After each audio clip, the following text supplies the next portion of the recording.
Class 8 বিজ্ঞান অনুশীলন বইয়ের পৃষ্ঠা 24 থেকে 30 পর্যন্ত আজকে আলোচনা করা হবে। পৃষ্ঠা 24 থেকে 30-এ যতগুলো ছক দেওয়া আছে তার সব ফিল আপ করে দেওয়া হবে এই ভিডিওতে। এই ভিডিওটি শুরু করার আগে কিছু কথা বলে নিই। আমাদের দেশে এখন তীব্র তাপদাহ চলতেছে, যার ফলে অনেক মানুষ বিভিন্ন ধরনের রোগে আক্রান্ত হচ্ছে।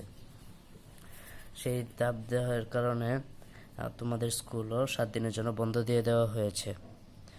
এখন এই তীব্র গরমে বিভিন্ন রোগবালাই থেকে বাঁচতে ও সুস্থ থাকতে তোমরা যা যা করবে: বেশি করে পানি খাবে, দিনে কমপক্ষে 3 লিটার পানি পান করবে। প্রয়োজন ছাড়া বাহিরে রোদের মধ্যে ঘোরাঘুরি করবে না।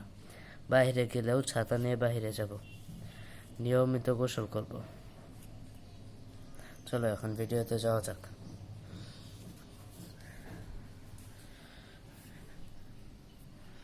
পৃষ্ঠা 24-এ একবারে নিচের দিকে একটা ছক দেওয়া আছে। রেখাচিত্রের আকার কেমন দাঁড়িয়েছে? ছায়ার দৈর্ঘ্য এই পার্থক্যের কারণে কি হতে পারে? দলে আলোচনা করে নিচে তোমার উত্তর লিখে রাখো। উত্তর: রেখাচিত্রটিতে সময়ের সঙ্গে ছায়ার দৈর্ঘ্যের পরিবর্তন হয়েছে, কারণ পৃথিবী নিজ অক্ষে ঘোরার কারণে সূর্যের আলোর দিক পরিবর্তন হয়। তারপরে নিচে এখানে একটা গল্প দেওয়া আছে, এটা তোমরা নিজেরা পড়ে নেবে। পৃষ্ঠা 25-এ আর কোনো ছক নেই। তারপরে পৃষ্ঠা 26 ও পৃষ্ঠা 27-এও কোনো ছক দেওয়া নেই। পৃষ্ঠা 28 ও পৃষ্ঠা 29-এও কোনো ছক দেওয়া হয়নি। পৃষ্ঠা 30-এ উপরের দিকে একটি ছক দেওয়া আছে। এখানে 3টা বক্স দেওয়া আছে, এটা দেখে নিই কি। এখানে দেওয়া আছে, চাঁদের সৃষ্টিতত্ত্ব নিয়ে সবচেয়ে স্বীকৃত মতবাদ সম্পর্কে তোমরা তো জানলে। এখন এই মতবাদ অনুযায়ী চাঁদের উৎপত্তির ঘটনা প্রবাহকে 3টি ধাপে সাজিয়ে নিচে ফ্লোচার্টে দেখাও।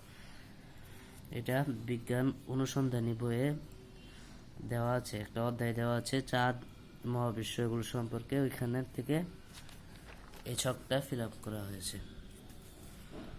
আনসার: সৌরজগৎ সৃষ্টির প্রাথমিক অবস্থায় থিয়া গ্রহের সাথে পৃথিবীর সংঘর্ষ হয়। সংঘর্ষের ফলে পৃথিবীর একটি অংশ উৎক্ষিপ্ত হয়ে পৃথিবীকে ঘিরে ঘুরতে থাকে। ঘুরতে থাকা এই অংশটি বর্তমানের চাঁদ। তারপরে পৃষ্ঠা 30-এ আর কোনো ছক নেই।